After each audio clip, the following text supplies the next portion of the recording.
우리 그리스도인들에게는 기도할 수 있다라고 하는 것이 정말 중요한 특권이라고 믿습니다. 여러분 아멘이시죠? 한없이 연약한 우리가 절대자이신 하나님께 기도하고 또 하나님을 의지할 수 있다라고 하는 것이 얼마나 놀라운 축복인지 모릅니다. 그러니까 우리가 우리의 힘만 가지고 이 세상 살아갈 수 없으니까요. 하나님을 의지하고 또 하나님께 구할 수 있다라고 하는 것이 우리에게 주신 놀라운 선물이죠. 그래서 우리가 아는 찬양 가운데 그런 찬양 있죠. 기도할 수 있는데 왜 염려하십니까? 말씀합니다. 우리 인생이 염려와 걱정거리 투성이지만 우리에게는 기도할 수 있기 때문에 더 이상 염려하지 않고 낙심하지 않고 하나님 붙잡고 기도하는 삶을 살아가게 되는 것이죠. 그러니까 어떤 분들은 그렇게 생각하세요. 내가 근심하고 걱정하고 있으면 그게 기도하는 것이다. 이렇게 착각하시는 경우들이 있습니다. 내가 이 문제를 가지고 만약에 끙끙 앓고 있으면 하나님이 내 마음 아시겠지. 내가 지금 기도하는 건데 이렇게 생각하지만 사실 그건 기도하는 게 아닙니다. 왜 그럴까요? 사도 바울이요. 빌립보서 4장 6절에서 이렇게 말씀하죠. 아무것도 염려하지 말고 다만 모든 일에 기도와 간구로 너희 구할 것을 감사함으로 하나님께 아뢰라. 이렇게 말씀합니다. 자, 두 가지가 서로 상반된다는 거예요. 아무것도 염려하지 말고 다만 모든 일에 기도와 간구로 이렇게 이야기합니다. 그러니까 이런 이야기예요. 우리가 염려하고 걱정하고 근심한다라고 하는 건 기도하지 않는다는 뜻이에요. 우리가 기도한다라고 하는 건 더 이상 우리에게 염려와 걱정과 근심이 남아있지 않다는 거예요. 그러니까 기도와 염려는 같이 가는 게 아니라고요. 그러니까 염려하는 건 기도하지 않는다는 것이고요. 기도한다는 건 더 이상 염려하지 않는다는 거예요. 그리고 오직 감사함으로 기도하는 것, 이게 기도의 삶이다라고 하는 것이죠. 그러니까 걱정과 염려에 우리가 사로잡혀서 살아가는 건 기도하는 사람의 모습이 아니다라고 하는 거예요. 사도 베드로도요. 베드로전서 5장 7절에서 이렇게 말씀해요. 너희 염려를 다 주께 맡기라. 이는 그가 너희를 돌보심이라. 이렇게 말씀합니다. 개역 한급할 성경이 저는 더 좋은 번역이라고 생각이 돼요. 너희 염려를 주께 맡겨 버리라. 그러니까 염려를 주님께 맡기면 그게 버리는 거라는 거예요. 내가 그 염려를 붙들고 있는 게 아니라는 거예요. 그래서 기도하는 사람들은 더 이상 염려하지 않아요. 낙심하지 않아요. 근심하지 않아요. 하나님 앞에 감사함으로 나아가는 것이고요. 내 앞에 문제가 있지만 주님 주시는 평안함을 가지고 그 문제에 사로잡히지 않고 주님과 함께 그 길을 걸어가는 사람들이다라고 하는 것이죠. 그래서 우리가 정말 기도의 사람들이 돼서 염려와 걱정에 사로잡혀서 살아가는 것이 아니라 주님 주시는 평안함을 또 주님 앞에 감사함을 고백하면서 살아가시는 기도의 사람들이 되실 수 있기를 바랍니다. 근데 기도는 우리 기독교 신앙에서만 가지고 있는 독특한 건 아니죠. 모든 종교들이 다 이 기도라고 하는 행위를 다 가지고 있습니다. 자, 가만히 보면 우리가 누구에게 기도하는가, 이 기도의 대상을 빼버리고 나면 어떤 경우는 이제 기도가 이렇게 비슷한 경우들을 볼 수 있습니다. 근데 간혹 저도 이제 절에 이렇게 가볼 때가 있는데요. 뭐 절에 관심이 있어서 제가 가는 건 아니고 국립공원을 가려고 하면 뭐 어쩔 수 없이 다 절을 지나서 가야 되니까 이 절이 어떤가 이렇게 한 번씩 봅니다. 그러면서 어쨌든 이제 타 종교니까요. 타 종교를 믿는 분들은 종교 생활을 어떻게 하나 이렇게 한 번씩 좀 관심 있게 볼 때가 있습니다. 그러니까 절에 가보면 이렇게 기와장에다가 이렇게 자기 기도 제목들을 이렇게 적어서 이렇게 보시를 하잖아요. 그래서 거기 이렇게 적혀 있는 제목들이 뭔가 이렇게 보니까 이런 거 적혀 있더라고요. 만사형통, 무병장수, 운수대통, 가족 건강, 간혹 보면 열반해탈, 뭐 이런 좀 종교적인 어떤 목표가 적혀져 있는 경우들도 있습니다. 그러니까 대부분 기도 제목들이 그렇다는 거예요. 뭐 다른 종교도 별로 다르지 않습니다. 우리 선조들이요 이렇게 정화수 떠놓고 비나이다 비나이다 이렇게 기도하는 기도 제목도 사실은 뭐 크게 다르지 않은 걸 볼 수 있어요.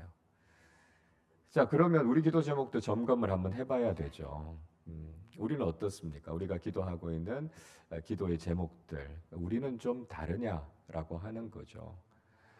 여러분, 기도가 달라져야 우리의 신앙도 달라질 수 있는 거고요. 그래야 우리가 타 종교하고는 좀 구별된 신앙인다운 삶을 살아갈 수 있는 거 아닙니까?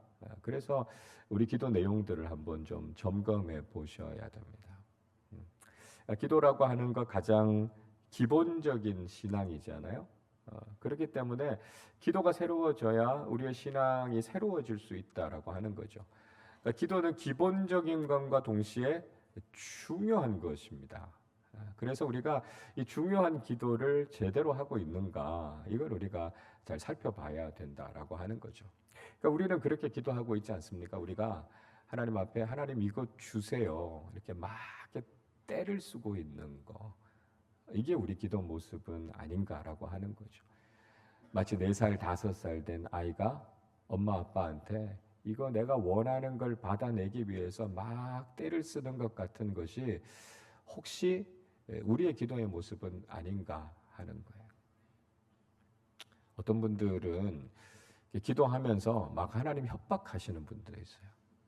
하나님, 저한테 이거 안 주시면 하나님한테도 별로 안 좋습니다. 하나님 이 기도 안 들어주시면 하나님이 손해이실걸요? 뭐 이런 식으로 기도하는 거예요. 여러분, 이건 하나님 앞에서 절대로 해서는 안 되는 일이에요. 감히 우리가 어떻게 하나님 앞에 이렇게 기도할 수 있습니까? 이건 버려야 될 신앙의 모습이라는 거예요.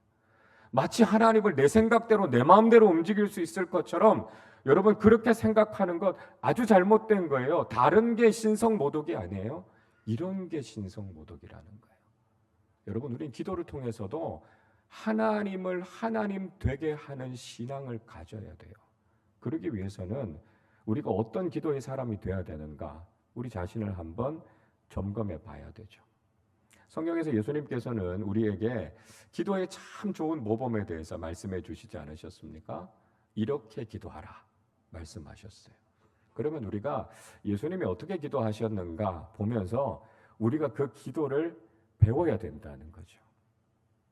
예수님께서 주기도문을 가르쳐 주셨잖아요. 기도의 모범입니다. 그래서 우리가 주기도문을 잘 연구해야 돼요. 그래서 우리가 그걸 바탕으로 해서 우리 아름다운 기도집을 만들어서 매 계절마다 우리가 주님이 가르쳐 주신 그 기도의 모범을 따라서 우리가 지금 기도하고 있는 겁니다. 성경을 읽어보면 우리가 기도에 대해서 어떤 열정을 가져야 되는가? 우리가 기도에 대해서 어떤 태도를 가지고 있어야 되나? 우리가 기도하고 있는 대상인 하나님은 어떤 분이신가?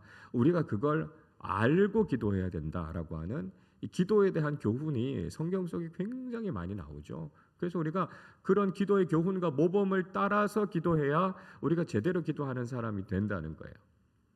자, 무엇보다도 예수님의 기도의 절정이라고 할 수 있는 기도가 바로 이 겟세마네 기도입니다. 겟세마네 기도. 겟세마네 기도는요. 위기의 상황 속에서 우리가 어떻게 기도할 수 있을까? 이거 우리에게 가르쳐 주고 있는 거예요.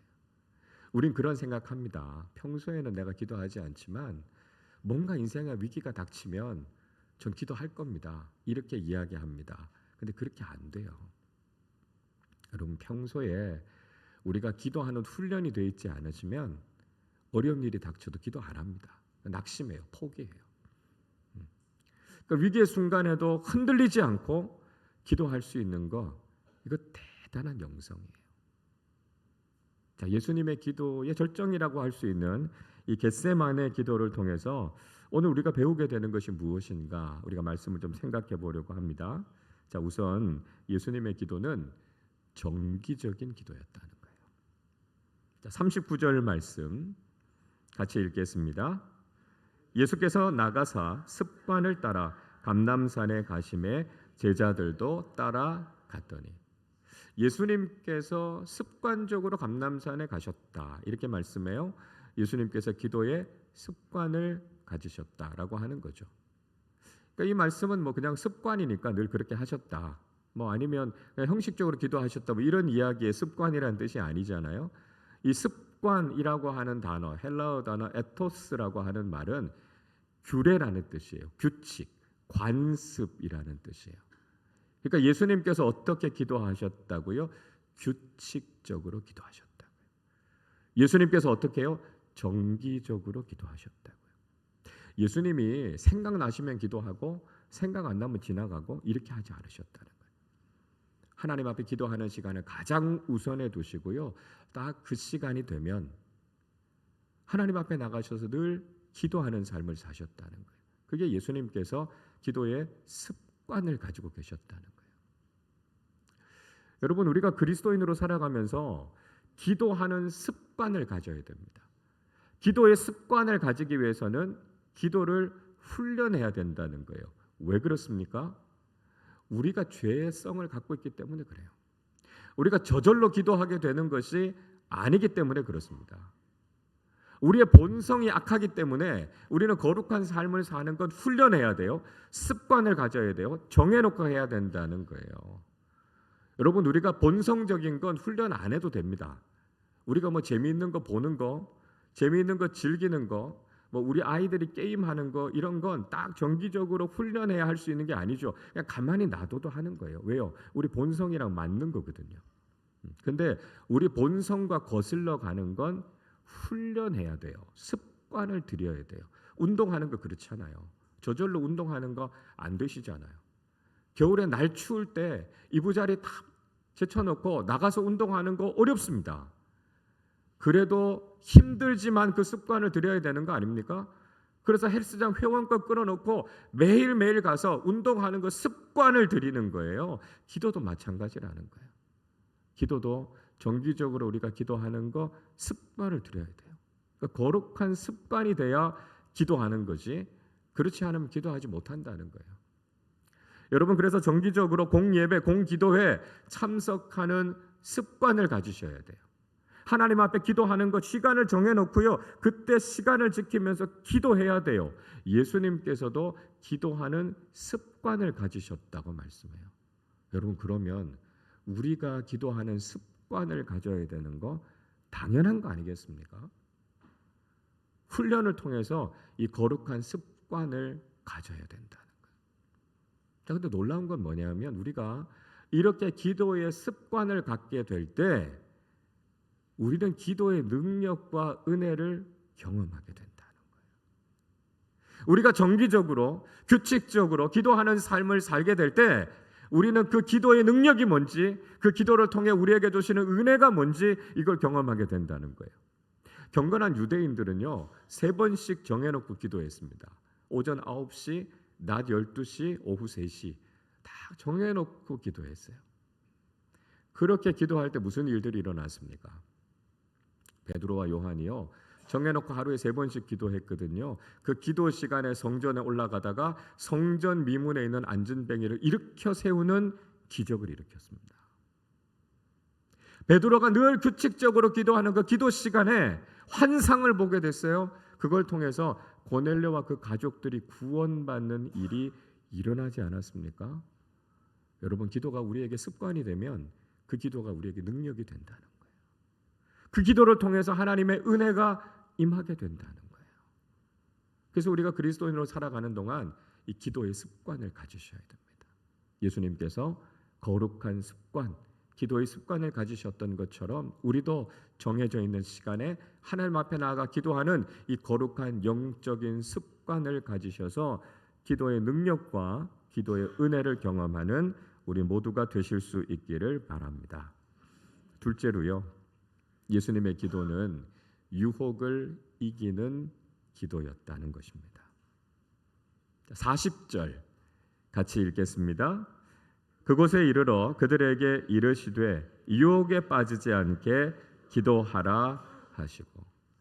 자, 예수님께서 겟세마네에 혼자 가지 않으셨어요. 세 제자들을 데리고 같이 가셨습니다. 그리고 그들에게도 기도해 달라 이렇게 부탁하셨습니다. 기도는요 혼자 하는 것보다 함께 하는 것이 훨씬 더 강력하다는 거예요. 그래서 기도는 혼자 하시기보다는 옆에 분들한테 부탁하십시오. 기도 제목 같이 나누시고요. 기도회에 올 때 혼자 오지 마시고 같이 가자 그러시는 거예요. 새벽 기도의 자리 같이 갑시다. 금요 기도의 자리 같이 갑시다. 부흥의 자리 같이 갑시다. 같이 기도해야 능력이 나타난다는 거예요. 함께하는 기도가 진짜 강력하다는 거예요. 야고보 사도가요. 야고보서 5장 16절에서 이렇게 말씀해요. 그러므로 너희 죄를 서로 고백하며 병이 낫기를 위하여 서로 기도하라. 의인의 간구는 역사하는 힘이 큼이니라 말씀합니다. 어떻게 기도하라고요? 서로 죄를 다 고하라고요. 서로 모여서 우리가 회개하고 기도하는 거예요. 그리고 서로가 기도 제목을 나누고요. 같이 기도하는 거예요. 그러면요. 능력이 나타난다는 거예요. 역사가 나타난다는 거예요. 그래서 모여서 기도하는 게 너무 중요하다는 거예요. 저는 요즘 우리 교우들이 함께 기도하시는 게 너무너무 귀하다는 생각이 듭니다. 우리 환우들 위해서 같이 기도해 주시고 또 어려움 가운데 있는 우리 교우들 위해서 같이 기도하시는데요. 이게 너무 귀해요. 함께 기도하면 능력이 나타나요. 그래서 환우들 가운데 치유되는 역사들이 일어나고요. 어려움 가운데 있는 우리 교우들이 그 어려움을 이겨내고 믿음을 지키고 신앙으로 아주 꿋꿋하게 가는 모습들 우리가 보게 되는 거예요. 이게 무슨 능력이라고요? 함께 모여 기도하는 능력이라고요. 여러분 신앙 공동체는 같이 기도하는 공동체가 돼야 됩니다. 우리 작은 교회 또 재직부서 우리 자치단체들이 서로 기도의 제목들을 나누시고 함께 모여서 기도하시는 영적인 공동체로 거듭나실 수 있기를 바랍니다. 자, 예수님께서 이렇게 제자들에게 기도를 부탁하셨어요. 그러면서 또 당부하신 게 있었어요. 무엇을 위해서 기도하라고 말씀하셨습니까? 유혹에 빠지지 않도록 기도하라. 그렇게 말씀하셨습니다. 유혹이 너무 많다는 거예요. 사탄이 끊임없이 유혹한다는 거예요. 하나님의 길을 걷지 못하도록, 하나님께서 맡겨주신 사명을 다하지 못하도록 사탄은 유혹한다는 거예요. 이 유혹을 이길 수 있는 유일한 길이 뭐라고요? 기도라고요. 기도하지 않으면 유혹을 못 이겨요. 기도하지 않으면 시험을 못 이겨요. 그래서 예수님께서 유혹에 빠지지 않도록 기도하라 말씀하시죠. 자, 한 번 더 오늘 본문에서 이야기하지요. 46절을 보세요. 이르시되 어찌하여 자느냐 시험에 들지 않게 일어나 기도하라 하시니라. 기도하지 않고 잠들어 있는 제자들을 향해서 예수님께서 말씀하시죠. 잠자면 안 된다고요. 영적으로 깨 있어야 된다고요. 사탄이 지금도 우리를 유혹하고 있는데 잠자면 그 유혹 못 이긴다고요. 그래서 깨어서 기도하라 말씀하시는 거죠. 예수님께서 주기도문을 통해서도 말씀하시죠. 마태복음 6장 13절 상반절 이렇게 말씀합니다. 우리를 시험에 들게 하지 마시옵고 다만 악에서 구하시옵소서. 주님이 가르쳐 주신 기도 속에서도 왜 기도해야 된다고요? 시험에 들지 않기 위해서 기도해야 된다고. 악이 있어요. 악에 빠지지 않고 악에서부터 우리를 구해 주시도록 기도하라고요. 시험을 이기고 유혹을 이길 수 있는 능력이 기도에 있다는 거예요. 여러분 기도하지 않으면 유혹을 이길 수 없습니다. 사탄은 지금도 할 수만 있다면 택한 사람들이라도요, 그리스도인들이라도 유혹해서 넘어지게 하는 거죠. 우리의 삶 속에 끊임없이 시험거리, 근심거리, 유혹거리들을 던져놓고 있습니다. 기도하지 않으면 그 유혹을 이겨낼 수가 없어요.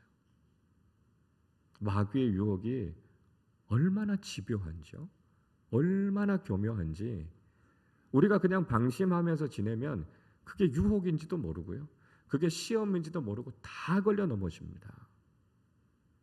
이게 유혹이구나 시험이구나 분별할 수 있는 능력이 어디서 나온다고요? 기도에서 나온다고요. 기도하면 마귀가 지금 날 시험하고 있구나, 이걸 통해서 나를 넘어뜨리려고 하는구나 라고 하는 것을 알 수 있다는 거예요. 그래서 기도하고 깨어 있으면 시험을 분별할 수 있고요, 시험을 이길 수 있다고요. 안타까운 건 뭐라고요? 지금 많은 그리스도인들이 잠자고 있다고요. 기도하고 깨어 있어야 되는데 기도하지 않고 잠자고 있으니까 시험에 다 걸려 넘어집니다. 여러분 우리가 무방비 상태로 살아가면 안 돼요. 영적으로 깨어 있어야 됩니다. 아, 지금도 나를 이렇게 유혹하고 있구나라고 하는 걸 알고 기도해야 그게 유혹인지 알고요. 그걸 이겨낼 수 있는 능력이 생긴다는 거예요. 신앙 공동체는 기도하는 공동체가 되어야 됩니다. 기도를 통해서 우리 앞에 놓여 있는 시험과 유혹을 이기고 흔들림 없이 믿음의 길을 걸어가실 수 있기를 바랍니다. 셋째로 예수님의 기도는 하나님의 뜻을 받아들이는 기도였습니다. 42절 말씀 우리 같이 읽겠습니다. 이르시되 아버지여 만일 아버지의 뜻이거든 이 잔을 내게서 옮기시옵소서. 그러나 내 원대로 마시옵고 아버지의 원대로 되기를 원하나이다 하시니. 자, 여기서 우리가 하나 발견하게 되는 게 있어요. 그게 뭐냐면 예수님의 기도가 예수님의 소원에서부터 출발했다는 거예요. 그러니까 예수님께서 하나님의 아들이시지만 완전한 인간으로 이 땅에 오셨습니다. 그러니까 인간의 몸을 입으신 예수님께도 십자가를 지는 것은 정말 견딜 수 없는 고통이었다고요. 그래서 예수님께서도 하실 수만 있으면 이 십자가를 피하시고 싶었습니다. 그래서 하나님께 그 고난의 잔을 거두어 달라고 기도하셨다는 거예요. 그러니까 예수님께서 완전한 인간으로 오셨기 때문에 우리가 경험하는 고통, 우리가 경험하게 되는 아픔에 대해서 너무 잘 아신다는 거예요. 간혹 우리 인생에도 고난이 있고 어려움이 있을 때 기도하면서도 그런 생각이 들죠. 예수님이 내 고난을 알까? 예수님이 내 아픔 이해하실까? 그런 마음이 들 때가 있어요. 아세요? 왜요? 완전한 인간으로 오셨거든요. 그 십자가 위에서 그 엄청난 고난을 인간의 몸으로 다 당하셨기 때문에 우리가 이 땅에서 경험하고 있는 모든 고난, 모든 아픔 예수님이 다 아세요. 다 이해하세요. 그래서 우리가 예수님을 의지하는 게 필요하다고요. 다 아시는구나. 그러니까 우리가 예수님의 이름으로 하나님께 기도하는 거예요. 주님이 당하셨던 그 고난, 내 인생 속에서도 고난이 있는데 주님 아시죠. 그래서 우리가 예수님의 이름으로 기도하는 겁니다. 자, 또 하나 이 내용을 통해서 알게 되는 것, 말씀드린 것처럼 예수님은 소원을 가지고 기도하셨다는 거예요. 그러니까 어떤 분들은 그런 말씀도 하세요. 우리가 자기 소원 가지고 기도하는 것 성숙한 기도가 아니라고요. 이거 올바른 기도가 아닌 거 아니냐 이렇게 말씀하시기도 합니다. 근데 저는 생각이 좀 달라요. 우리가 우리의 소원을 가지고도 기도하는 게 중요하다는 생각을 해요. 그러니까 안 하는 것보다는 여러분 기도하는 게 중요해요. 물론 내 소원만 고집하면 안 되죠. 내 주장만 내세우면 안 되죠. 그렇지만 기도 안 하는 것보다는 잘못된 기도 제목이라도 하는 게 맞다는 거죠. 하는 게 맞다. 우리의 기도가 어설플 수 있어요. 우리가 정말 이렇게 기도하는 것이 좋은 기도의 내용인가? 우리 잘 모를 때도 있어요. 그러나 그보다 더 중요한 건 하나님은 우리가 기도하는 걸 통해서 하나님과 교제하기를 원하신다는 거예요. 그래서 우리가 어떻게든지 기도하는 게 중요하다라고 하는 것이죠. 자, 근데 우리가 기도하면서 놀라운 걸 경험하게 됩니다. 그게 뭐냐면 기도를 하다 보면 우리의 기도가 바뀌는 걸 경험하게 된다는 거예요. 자기의 소원을 가지고 기도하지만 기도하면 기도할수록 자기의 소원이 아니라 하나님의 뜻으로 이렇게 옮겨가는 것을 경험하게 된다는 것입니다. 그러니까 처음에 우리가 기도를 시작할 때는 대부분 내 소원을 가지고 기도하죠. 근데 기도하면서 우리가 경험하게 되는 게 뭐냐면 하나님의 뜻이 점점 더 선명해지는 것을 경험하게 됩니다. 그리고 내가 소원하던 것, 내가 원하던 것을 내려놓고 하나님의 뜻에 집중하게 돼요. 예수님의 기도가 그 기도 아닙니까? 하나님 할 수만 있으면 이 고난의 잔을 지나가게 해 주십시오. 그러나 예수님께서는 철저하게 당신 자신의 소원을 내려놓고 하나님의 뜻을 구하셨어요. 이게 올바른 기도라는 거예요. 그러니까 우리가 기도하면서 경험하게 되는 게 바로 이겁니다. 이런 영적인 체험들을 하게 돼요. 기도하면서 하나님 내가 원하는 걸 가지고 기도해요. 하나님 이거 이루어지게 해주세요. 이 기도 제목이 있어요. 기도하다가 점점 이게 하나님 뜻이 아니구나. 하나님이 원하시는 게 이거구나라고 하는 것이 점점 드러나 보이기 시작합니다.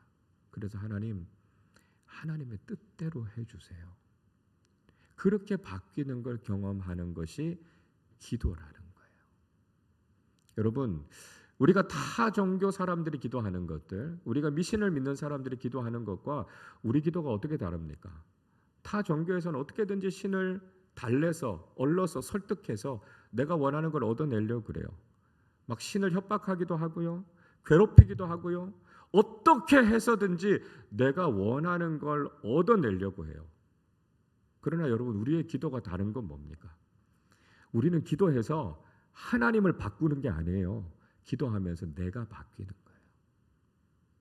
내가 때를 쓰기 위해서 기도하는 게 아니고요, 하나님의 뜻에 순종하기 위해서 기도하는 거라고요. 그게 기도라는 거예요. 내가 원하는 걸 얻어내려고 하는 게 아니라 하나님 뜻이 뭡니까? 그거 알려고 기도하는 거고요. 그게 하나님의 뜻이면 그 순종할 수 있는 힘을 주세요. 이게 우리가 드려야 되는 기도라는 거예요. 우리가 이렇게 기도해야 올바르게 기도하는 사람들이 될 수 있다라고 하는 것이죠. 자, 근데 여러분, 죄인인 우리에게는요, 하나님의 뜻에 순종하는 기도가 쉽지 않습니다. 하나님의 뜻을 깨닫는 기도가요, 그렇게 어려워요. 오늘 43절의 말씀 보세요. 뭐라고 이야기해요? 천사가 하늘로부터 내려와서 예수님의 기도에 힘을 실었다고 이야기하고 있습니다. 여러분, 이게 뭘 말하는 걸까요? 자, 이 기도가요, 아주 놀라운 기도예요. 대단한 능력의 기도예요. 동시에요, 이거 굉장히 어려운 기도였다는 거예요. 자, 무슨 뜻인가 하면 예수님께서 하나님의 뜻을 구하면서 기도하실 때 천사가 임하는 영적으로 놀라운 일들이 일어나게 됐다는 거예요. 우리가 하나님의 뜻을 구하면서 기도하면 이런 영적인 놀라운 일들을 경험하게 될 겁니다. 동시에 뭐냐 하면 천사가 돕지 않으면 하나님의 뜻을 알고 하나님의 뜻에 순종하는 거 어렵다고요. 여러분, 내가 의지적으로 결단해서 하나님의 뜻에 순종할 수 있는 게 아니에요. 성령님께서 우리를 도와주셔서 그 뜻을 알게 하시고 그 길을 걷게 하시고 그 길을 순종하게 하시는 그 도우심이 없이는 우리가 이 기도할 수 없다고요. 이렇게 하나님의 뜻에 순종할 수가 없다는 거예요. 44절도 이렇게 말씀하죠. 예수께서 힘쓰고 애써 더욱 간절히 기도하시니 땀이 땅에 떨어지는 핏방울 같이 되더라. 예수님의 기도가요, 이렇게 간절했다는 거예요. 예수님께서 기도하시면서 애쓰고 힘쓰셔서 간절히 기도하셨다고요. 얼마나 집중해서 기도하셨는지 예수님이 흘리는 땀이 핏방울 같이 될 정도로 예수님 그렇게 기도하셨다고요. 여러분, 하나님의 뜻에 순종하는 기도는 어렵습니다. 그 기도는 설렁설렁해서 되는 게 아니에요. 생명을 걸고 기도하는 거예요. 하나님의 뜻을 알고 하나님의 뜻에 순종하는 길을 걸어가기 위해서 죄인인 우리가 하나님의 말씀 앞에 순종하고 자기 자신을 내려놓기 위해서 예수님이 걸으셨던 것처럼 우리가 그 길을 믿음으로 걸어가기 위해서는 생명을 거는 기도가 있어야 그 길을 걸어갈 수 있다는 거예요. 예수님께서 이 기도하셨기 때문에 십자가 지시는 그 사명 다 하실 수 있었습니다. 여러분, 우리가 기도하지 않고 어떻게 사명을 다할 수 있습니까? 지금도 사탄은 우리에게 끊임없이 시험거리를 던져놓고 있어요. 우리가 기도하고 하나님의 뜻에 순종하기 위해서는 정말 모든 것을 걸고 기도하지 않으면 우리가 하나님의 뜻을 이루는 삶을 살아가기 어렵습니다. 예수님께서 말씀하셨던 것처럼, 예수님께서 보여주셨던 것처럼 우리도 이런 기도의 사람으로 살아야 된다는 거예요. 내가 원하는 걸 얻기 위한 수단으로서 기도를 생각하는 것이 아니라 하나님의 뜻을 깨닫고 그 하나님의 뜻과 하나님이 원하시는 것 앞에 우리의 소원을 내려놓고 그 하나님의 뜻을 믿음으로 받아들이는 것, 그러기 위해서 우린 기도하는 사람들이 돼야 된다는 거예요. 여러분 일생을 살아가는 동안 거룩한 기도의 습관을 가지시기를 바랍니다. 늘 하나님 앞에 나아가서 하나님 앞에 기도하는 그 시간을 소중히 여기시기를 바랍니다. 유혹에 빠지지 않도록 기도하십시오. 이게 유혹이라고 하는 것을 분별해낼 수 있는 영성, 그리고 그 유혹을 이겨낼 수 있는 것은 오직 기도의 능력 아니면 불가능하다는 거예요. 그리고 나의 소원을 주장하는 것이 아니라 하나님의 뜻이 내 삶에 이루어지도록 기도하시고 그 뜻에 순종하시기를 바랍니다. 내 뜻을 내려놓고 하나님의 뜻이 이루어질 수 있도록 그렇게 순종할 수 있는 마음을 주시도록 기도하는 것, 그게 우리가 추구해야 되는 기도라는 것이죠. 여러분, 예수님께서 어떻게 의인이라는 평가를 받으실 수 있었습니까? 말씀드렸던 것처럼 의라고 하는 것은 하나님과의 올바른 관계라고 말씀드렸습니다. 하나님과의 올바른 관계가 뭘까요? 하나님은 나의 주권자 주인이시고요. 그래서 하나님의 뜻에 철저하게 순종하는 것, 이게 올바른 관계입니다. 우리가 그렇게 살아가기 위해서는 기도해야 한다는 것이죠.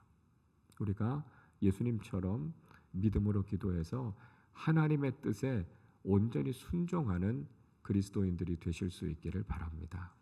하나님의 뜻을 알고 하나님의 뜻에 온전히 순종하는 사람들이 되셔서 하나님께서 인정하시는 의로운 그리스도인들로 살아가시기를 주님의 이름으로 축원합니다.